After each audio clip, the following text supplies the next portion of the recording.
Okay, so the question is explain the term mobile technologies. Mobile technologies क्या होती है? But the first point is mobile. As you know that mobile is used to communicate with people. Mobile का use आप लोग क्यों करते हैं? एक दूसरे से बात करने के लिए, कम्युनिकेट करने के लिए. Okay, so the mobile technologies वो टेक्नोलॉजीज होती हैं जो कि आपकी इन कम्युनिकेशंस को इजी बनाती है. ओके, मोबाइल होता है वो जिससे आप किसी भी पर्सन से कम्युनिकेट कर सकते हैं, और मोबाइल टेक्नोलॉजीज वो होती हैं जो कि आपकी इस कम्युनिकेशन को इजी बनाती हैं. क्लियर? किस तरह की टेक्नोलॉजीज होती हैं? जैसे कि सेंडिंग टेक्स्ट एसएमएस मैसेजेस, आप मैसेज भेज सकते हैं. जीपीएस नेविगेशन, जीपीएस भी आपकी एक मोबाइल टेक्नोलॉजीज है. सेंडिंग ईमेल्स, ईमेल्स अगर आप भेजते हैं तो ये भी एक मोबाइल टेक्नोलॉजी है जो कि आपकी कम्युनिकेशन को इजी बनाती है. वॉइस कॉलिंग, वॉइस कॉलिंग भी एक मोबाइल टेक्नोलॉजी होती है, इससे भी आपकी जो कम्युनिकेशन है वो इजी बनती है. बहुत सारी एप्लीकेशंस आपके मोबाइल पर आजकल चल रही है, जैसे व्हाट्सएप है, फेसबुक है. तो ये जो एप्लीकेशंस होती है इनसे भी आपकी जो कम्युनिकेशन है वो इजी हो जाती है. ओके, तो अभी हम इन्हीं टेक्नोलॉजीज को, इन्हीं मोबाइल टेक्नोलॉजीज को यहाँ पर एक्सप्लेन करेंगे. ओके, तो जैसे SMS and texting. Okay, SMS जो है उसको हम क्या बोलते हैं? शॉर्ट मैसेज सर्विस, और इसको हम टेक्सटिंग के नाम से भी जानते हैं. ठीक है, एसएमएस जो होता है कैन सेंड शॉर्ट मैसेजेस, इसकी हेल्प से हम छोटे मैसेज को भेज सकते हैं. और ये जो एसएमएस होते हैं इनकी एक लिमिट होती है, इसमें आप लोग 160 कैरेक्टर से ज्यादा कैरेक्टर्स का यूज नहीं कर सकते. ओके, तो 160 कैरेक्टर्स का एक छोटा सा मैसेज जिसे हम एसएमएस कहते हैं या फिर उसे टेक्सटिंग भी कहते हैं, वो आप यूज कर सकते हैं. और ये जो एसएमएस सर्विस होती है ये एक ऐसी सर्विस है, एक ऐसी मोबाइल टेक्नोलॉजी है जो आपकी कम्युनिकेशन को इजी बनाती है. Next mobile service is MMS. MMS की फुल फॉर्म होती है मल्टीमीडिया मैसेजिंग सर्विस. ओके, ये एक ऐसी मोबाइल टेक्नोलॉजी है, ये एक ऐसी सर्विस है जो कि आपको टेक्स्ट मैसेज के साथ साथ picture, audio and video attach करने की फैसिलिटी प्रोवाइड करती है. ओके, तो अगर आप लोग अपने टेक्स्ट मैसेज के साथ साथ कोई पिक्चर, ऑडियो या वीडियो सेंड करना चाहते हैं तो इस कॉम्बिनेशन को कहते हैं एमएमएस. लेकिन इसमें एक लिमिटेशन होती है कि आप 300 केबी तक की मल्टीमीडिया फाइल सेंड कर सकते हैं.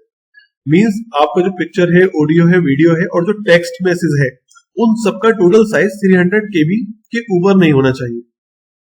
क्लियर? जबकि जो टेक्स्ट मैसेज होता है उसमें सिर्फ आप 160 कैरेक्टर्स को सेंड कर सकते हैं. एसएमएस में कोई भी पिक्चर, ऑडियो या वीडियो आप लोग सेंड नहीं कर सकते. तो यहाँ पर एक थोड़ा सा डिफरेंस भी है. और एसएमएस में क्लियर है कि बस आप टेक्स्ट मैसेज भेज सकते हैं. एमएमएस में आप टेक्स्ट मैसेज के साथ साथ पिक्चर, ऑडियो और वीडियो फाइल भी भेज सकते हैं 300 केबी तक. नेक्स्ट जो मोबाइल टेक्नोलॉजी है वो है 3G. 3G की फुल फॉर्म होती है third generation. Okay, third generation जो मोबाइल टेक्नोलॉजी थी वो 1998 में आई थी. ओके, जब ये मोबाइल टेक्नोलॉजी आई थी तो इसमें जो डेटा ट्रांसमिशन रेट था, यानी कि जो एक मोबाइल से दूसरे मोबाइल में जो डेटा जाने की जो स्पीड होती है वो थी 2 मेगाबाइट पर सेकेंड, 2 MBPS. MBPS की फुल फॉर्म क्या होती है? मेगाबाइट पर सेकेंड. तो 2 मेगाबाइट पर सेकेंड की स्पीड से डेटा एक मोबाइल से दूसरे मोबाइल में जाता था, और ये मोबाइल टेक्नोलॉजी को हम कहते थे थर्ड जनरेशन टेक्नोलॉजी. नेक्स्ट जो मोबाइल टेक्नोलॉजी थी वो थी 4G टेक्नोलॉजी. ओके, जिसे हम कहते हैं फोर्थ जनरेशन टेक्नोलॉजी. ये 2009 में इंट्रोड्यूस हुई थी. इस मोबाइल टेक्नोलॉजी में जो स्पीड थी, डेटा ट्रांसमिशन करने की जो स्पीड थी वो इंक्रीज हो गई थी. यहां पर तो थी 2 मेगाबिट पर सेकेंड. यहाँ पर स्मॉल भी है तो आएगा बिट, और अगर यहाँ पर कैपिटल भी होता तो इसको हम कहते हैं बाइट. ओके, तो 2 मेगाबिट पर सेकेंड. और यहाँ पर जो स्पीड है वो आपकी काफी इंक्रीज हो गई थी फोर्थ जनरेशन में. यहाँ पर 100 मेगाबिट पर सेकेंड से लेकर 1 गीगाबिट पर सेकेंड तक की स्पीड यहाँ पर आपको प्रोवाइड की जाती है. अगर आप एक अपना मोबाइल से दूसरे मोबाइल में डेटा ट्रांसफर करते हैं तो यहाँ पर स्पीड काफी इंक्रीज हो गई है. सेकेंड जो बेनिफिट इस टेक्नोलॉजी में आया है वो आया है आईपी बेस्ड पैकेट स्विचिंग. अब ये आईपी बेस्ड पैकेट स्विचिंग क्या होती है कि जो इंटरनेट प्रोटोकॉल होता है, आईपी का मीनिंग होता है इंटरनेट प्रोटोकॉल. इंटरनेट प्रोटोकॉल जो होता है वो आपके मैसेज को पैकेट्स में डिवाइड कर देता है. जैसे आपने लिखा, सपोज करिए दिस इज माई इंडिया, तो यहाँ पर थर्ड जनरेशन में क्या था कि वो दिस इज माई इंडिया पूरा एक साथ चला जाएगा, लेकिन फोर्थ जनरेशन में क्या कर दिया गया कि दिस को एक पैकेट में कन्वर्ट कर दिया गया, इज को एक पैकेट में, माई को एक पैकेट में और इंडिया को एक पैकेट में कन्वर्ट कर दिया गया। अब पैकेट का मीनिंग क्या होता है? पैकेट का मीनिंग होता है कि उसको एक अलग से एक एड्रेस दे दिया गया। तो दिस को एक अलग एड्रेस दे दिया गया, इस को अलग एड्रेस दिया गया, माई को अलग एड्रेस दिया गया और इंडिया को अलग एड्रेस दे दिया गया। तो इससे क्या होता है? स्पीड इंक्रीज हो जाती है। तो 3G के कंपैरिजन में 4G की स्पीड ज्यादा फास्ट है।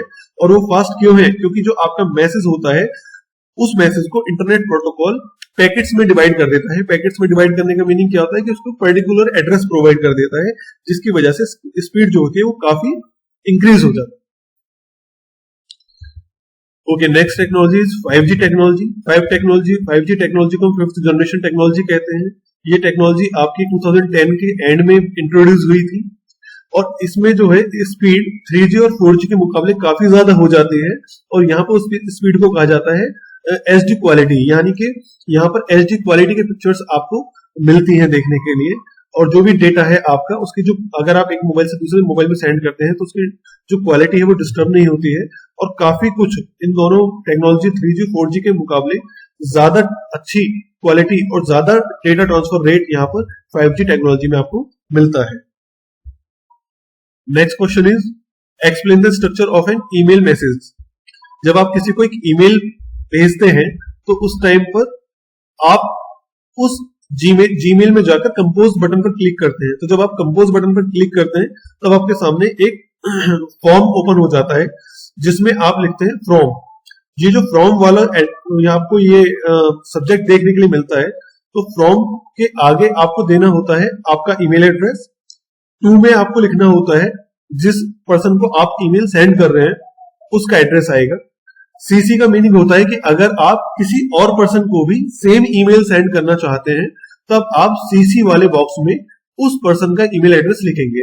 लेकिन यहां पर होगा क्या कि इन दोनों ही लोगों को पता लग जाएगा कि ये मेल मेरे अलावा किसी और को भी सेंड किया गया है।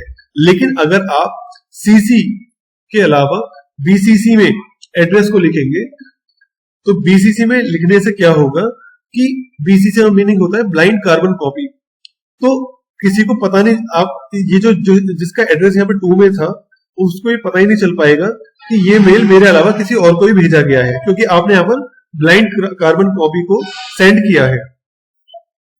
ओके, तो यहाँ पर एक बस छोटा सा डिफरेंस है, वो आपको ध्यान रखना है। 2 में उसी का एड्रेस एड्रेस लिखा जाता है, ईमेल एड्रेस लिखा जाता है जिसको आपको भेजना है, ठीक है।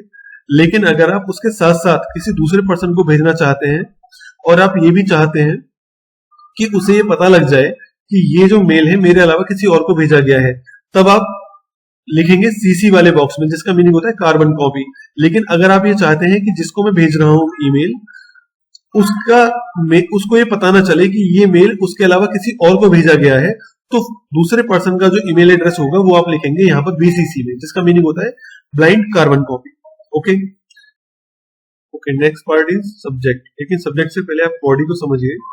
बॉडी पार्ट जो होता है इसमें आप जो भी आपका मैसेज है वो आप इसमें लिख सकते हैं। This is a message area.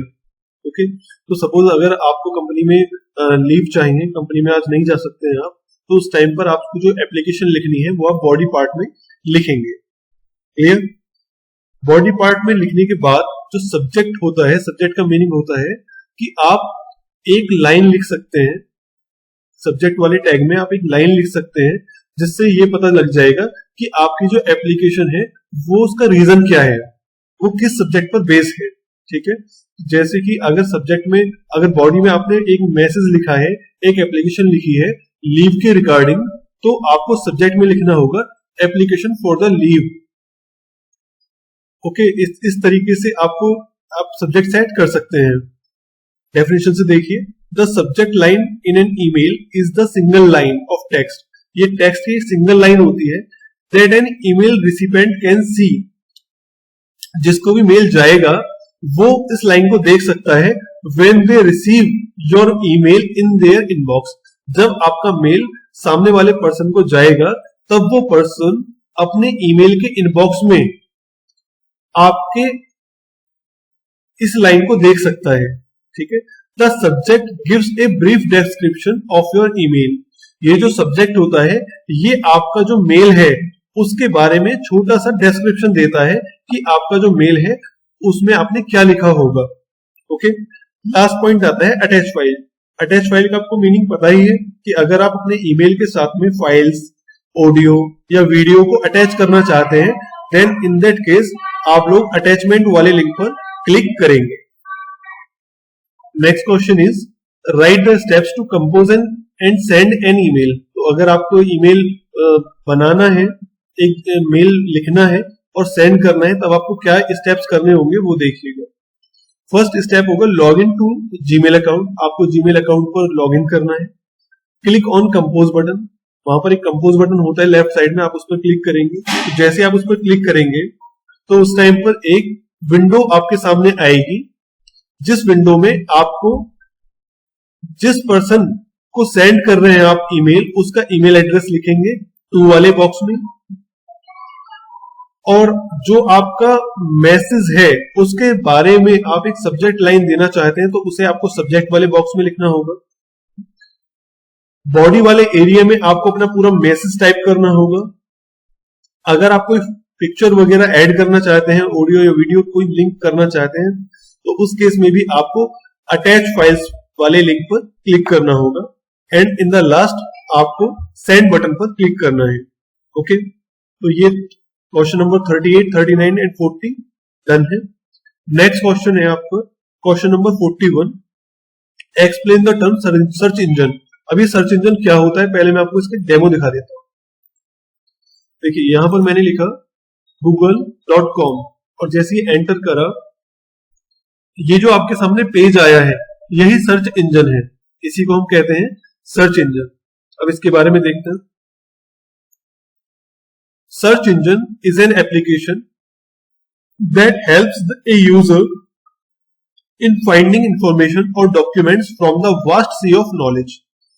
तो अगर आपको कोई इंफॉर्मेशन चाहिए या कोई डॉक्यूमेंट सर्च करना है इन दैट केस आप सर्च इंजन का यूज कर सकते हैं। जैसे यहां पर मैं लिख देता हूं Narendra Modi and press enter. तो देखिए नरेंद्र मोदी जी के बारे में जो भी इंफॉर्मेशन है वो मैंने यहां से ये सर्च इंजन ने मुझे प्रोवाइड कर दी है। ओके, तो अगर आपको इसी तरीके से कोई इंफॉर्मेशन चाहिए या कोई डॉक्यूमेंट सर्च करना है तो आप सर्च इंजन का यूज कर सकते हैं। कुछ पॉपुलर सर्च इंजन है गूगल, ये जो मैं यूज कर रहे हैं ये गूगल ही है। इसके अलावा याहू, बिंग, ऑल्टा विस्टा, ये भी इसके कुछ एग्जांपल हैं सर्च इंजन के, लेकिन जो मोस्ट पॉपुलर इसमें है वो है गूगल। सबसे ज्यादा यूज होता है वो है Google search. So unit 1 networking अब फिनिश हो चुकी है, इसमें और कोई क्वेश्चन नहीं है। टोटल क्वेश्चन इस चैप्टर में 41 ही थे।